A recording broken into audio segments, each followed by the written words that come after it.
وقت کے ساتھ ساتھ اس طرح چلو کہ وقت بھی تم پر رشک کرے۔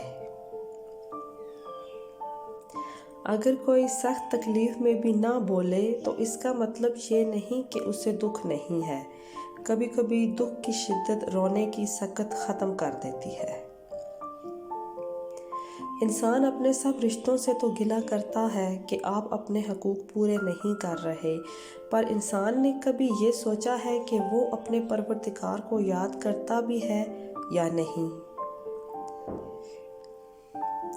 اگر کوئی آپ کو کمزور کرنا چاہے تو اور آپ ٹوٹ جائیں، نہیں بلکہ اگر کوئی آپ کو کمزور کرنا چاہے بھی تو آپ پہلے سے زیادہ مضبوط ہو جائیں۔ دستور زندگی۔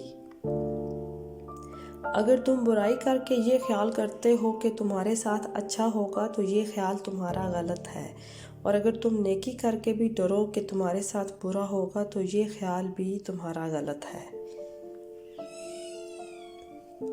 ہر انسان کے اندر احساس کا ہونا بہت ضروری ہے، کیونکہ بندہ احساس سے ہی انسان بنتا ہے۔ ضروری نہیں کہ آپ رو کے ہی کسی کا دکھ بانٹیں، آپ کے 2 بول ہی کافی ہو سکتے ہیں کسی کو دلاسا دینے کے لیے۔